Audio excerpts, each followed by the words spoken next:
Bismillahirrahmanirrahim. Assalamualaikum warahmatullahi wabarakatuh. Bismillah, alhamdulillah, wassalatu wassalamu ala rasulillah, amma ba'd. Sahabat muslim, tidak henti-hentinya kabar sahih kepindahan saudara kita dari Aswaja ke manhaj salaf.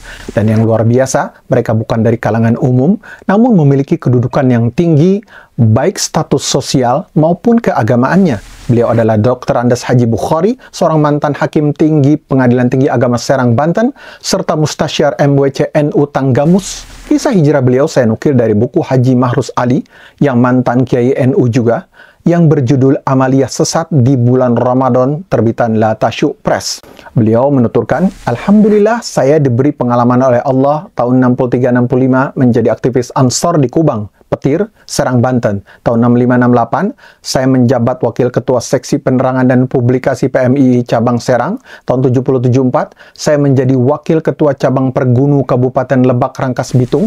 Ketuanya Salim Amir, dan kami sama-sama mempunyai jabatan sebagai penilik pendidikan agama Kabupaten Lebak. Mayoritas pegawai Departemen Agama waktu itu adalah orang-orang NU atau Muhammadiyah, dan sedikit yang dari Persis. Saya alumni pondok pesantren, guru saya Kiai Haji Abdul Kabir, murid Hadratus Syekh Kiai Haji Hashim Asy'ari, pendiri NU, jadi ke-NU-an saya sangat kental sekali. Keluarga saya di Lampung adalah keluarga Aswaja ala NU. Ayah istri saya adalah keturunan ke-16 Sultan Maulana Hasanuddin, Sultan Banten yang juga penganut paham Aswaja yang identik dengan NU. Apa yang diuraikan oleh saudara saya yaitu Samahatus Syekh Kiai Haji Mahrus Ali tentang amalia bid'ah, syirik dan kufur kepada Allah yang mengitari bulan Ramadan adalah yang sebenarnya terjadi dan dianggap tradisi yang harus dilakukan setahun sekali. Misalnya ritual di Kabupaten Tanggamus, jika besok hendak berpuasa Ramadan, maka hari ini masyarakat kami, yaitu orang Tanggamus, melakukan ritual makan-makan atau yang biasa disebut dengan cakakhma atau cengkrama, karena orang Lampung tidak pakai huruf R, tapi menggunakan huruf Kha. Ia berasal dari bahasa Melayu. Kemudian mandi-mandi di Waijelai, atau yang biasa disebut belimau, karena membersihkan rambut pakai limau atau jeruk yang kecil-kecil. Dan ritual mandi ini bukan hanya dilakukan di Waijelai saja, akan tetapi juga dilakukan di mana saja asal ada sungai yang besar atau di tepi pantai. Dan jika sholat tarawih, bacaan Fatihahnya cepat sekali. Bahkan seringkali satu tarikan nafas selesai bacaan Al-Fatihah itu. Kemudian aminnya kencang dan keras sekali. Jika aminnya tidak kencang dan tidak keras, itu bukan sholat tarawih namanya. Akan tetapi dianggap seperti sholat biasa. Tidak lucu jika sholat tarawihnya pakai aminnya lembut seperti sholat biasa. Jadi harus kencang dan teriak keras-keras aminnya. Kemudian di sela 2 rakaat salat tarawih itu pakai yel-yel dan teriak-teriak keras sekali. Fadlam minallahi wa ni'mah. Kemudian dijawab dengan berteriak dan keras sekali.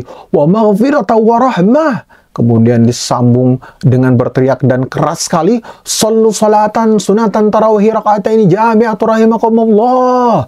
Dijawab lagi dengan berteriak dan keras sekali. Sallu la ilaha illallah. Bacaan-bacaan tersebut jika tidak dihentak-hentakan, membacanya seperti yel-yel orang demonstrasi, maka tidak pas.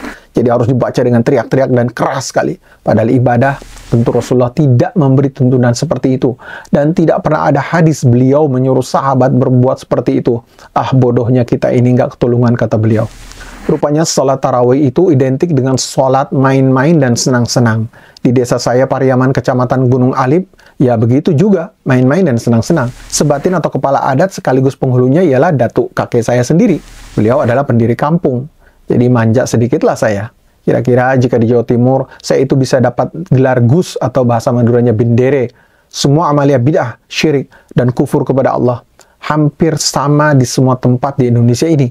Cuma beda-beda tipis, tapi semuanya bid'ah, syirik, dan kufur kepada Allah. Alhamdulillah saya bersyukur hidayah Allah datang ketika saya berusia 62 tahun sebelum ajal menjemput saya. Pintu tobat masih terbuka, dan sebagai tanda tobat, saya menulis buku dengan judul Membedah Kitab Tauhid Kiai Ahli Bid'ah, plus kisah pertobatan Ali bin Ismail bin Abi Bishr, Ishaq bin Salim bin Ismail bin Abdullah bin Musa bin Bilal bin Burdah bin Musa al-Asy'ari, atau yang lebih dikenal dengan sebutan Imam Abul Hasan al-Asy'ari.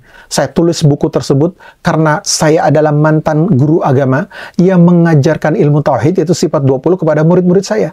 Akan tetapi ketika saya banyak membaca buku-buku terutama Hirasatut Tauhid karya Syekh Abdul Aziz bin Abdullah bin Baz, saya tidak menemukan sifat 20 itu. Yang ada ialah tauhid asma was sifat. Ternyata tauhidnya Rasulullah dan para sahabat as-sabiqun al-awwalun adalah al-asma wal sifat. Karena itu yang tersebut dalam Al-Quran dan Sunnah yang sahih.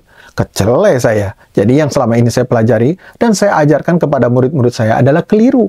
Ia bukan tauhid aswaja asli, akan tetapi tauhidnya Al-Maturidi atau Al-Asy'ari sebelum Imam Abul Hasan Al-Asy'ari bertobat dan menetapkan semua sifat Allah tanpa takyif dan tashbih dan sesuai dengan manhaj para sahabat yang merupakan metode beliau dalam kitabnya Al-Ibanah. Ibarat penumpang bus, saya ini dibawa oleh agen ke terminal Al-Maturidi atau Al-Asy'ari dulu dan terlantar di sana selama 62 tahun baru sadar bahwa dia bukan tauhid aswaja, sebab aswaja yang sesungguhnya tidak mensifati Allah dengan sifat 20.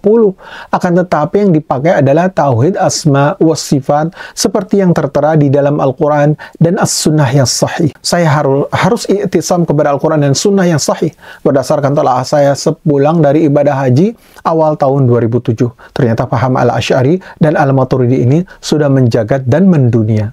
Hampir mustahil saya akan punya teman. Ternyata Allah menolong saya. Saya bertemu seorang sahabat yang bisa menjadi guru saya. Dia adalah mantan murid teman saya Zaini Anwar Pekon, desa Kuta Dalom, Gisting. Tapi beliau adalah alumni Madinah. Beliau adalah Samhatus Syekh Agus Supriyadi LC. Maka akhirnya saya menyatulah dengan beliau di Ulul Albab, Bandar Lampung. Saya banyak bertanya dengan beliau dan amat bersyukur beliau punya toko buku Multazam. Disitulah saya membeli buku-buku Samhatus Syekh Kiai Haji Mahruz Ali. Ternyata beliau lebih dahulu sadarnya dari saya. Karena saya baru sadar lebih kurang akhir Desember 2006 di Maktab Syekh Zaini di Jarwal Taisir, Kota Mekah. Samhatus Syekh Kiai Haji Mahruz Ali telah banyak berjasa menegakkan sunnah yang sahih dan menjelaskan bid'ah, syirik, dan kufur kepada Allah dengan buku-bukunya yang insya Allah akan beruntun terbitnya. Supaya kita menyadari kesalahan kita, dan saya yakin, bahkan haqqul yakin, insya Allah tidak ada unsur negatif berupa kebencian dan semacamnya terhadap kelompok lain, apalagi dengan NU katanya. Yang dulunya kita ini sama-sama orang NU kok. Saya sampai sekarang masih enjoy saja dengan teman-teman NU saya, baik di Lampung maupun di Banten. Tidak ada yang harus memisahkan kita, maka saya ikut menulis juga. Kita berdebat dalam tulisan sajalah. Saya setuju jangan mau diprovokasi menghadiri pertemuan debat mengikutkan massa. Saya berpesan kepada akhi Samhatus Syekh Kiai Haji Mahruz Ali, jangan dihadiri yang ada massa seperti itu. Saya tidak menemukan hadisnya bahwa Rasulullah berdebat seperti yang TV-TV itu bawa-bawa massa. Debat di TV itu melecehkan kiai saja, memalukan. Rasulullah waman ittaba'ah, jika perlu bukan debat tapi perang jihad fi sabilillah. Jangan memalukan kiai dan melecehkan kiai. Tapi kiainya juga tidak tahu diri sih. Kok mau-maunya ikut demokrasi, berjanji mau memperjuangkan Islam, nggak taunya malah ikut mempelopori koalisi. Jadi mana yang katanya mau memperjuangkan syariat Islam itu? Koalisi dengan kaum liberal, ya karuan saja tidak bakalan Islami. Umat Islam lewat para pemimpinnya di seluruh dunia sudah lama sekali menjadi pecundang demokrasi juga di Indonesia ini. Anehnya kok para kiai ini mau-maunya menjadi pengikut demokrasi, malah pakai surban biar lebih kental kekiaiannya. Jadi antara saya dengan Samhatus Syekh Kiai Mahruz Ali ini, walaupun tuaan saya 12 tahun dari segi umur, tapi saya sudah membaca buku-bukunya semuanya yang bertajuk menggugat, membongkar, meluruskan, kupas tuntas, dan lain-lain. Maka saya adalah muridnya beliau. Oleh karena itu saya berseru kepada teman-teman mantan NU dan santri seperti Akhi Nasir, Masnun Tolab, Gus Nur Solihin, Akhi Abdurrahman Busadi, Zainul Solihin, Gusrul Amin Ilham, Akhi Alim, Akhi Zubair, dan terakhir Akhi Nal-Kiram, Kiai Afrohi Abdul Ghani, pendiri dan pengasuh Pondok Pesantren Rahmatullah, mantan Awan Syuriah NU, Kandangan di Kediri. Marilah kita bantu, kita dukung ide dan cita-cita beliau yaitu Kiai Haji Mahruz Ali untuk meluruskan penghayatan dan pengamalan din kita, dinul Islam ini yang sesuai dengan tuntunan Al-Quran dan hadis yang sahih. Dan marilah kita iktisam dengan aswaja yang sebenar-benarnya aswaja seperti diwarisi Rasulullah SAW para sahabatnya, yaitu as-sabiqun al-awalun. Demikianlah, semoga bermanfaat. Barakallahu fikum. Assalamualaikum warahmatullahi wabarakatuh.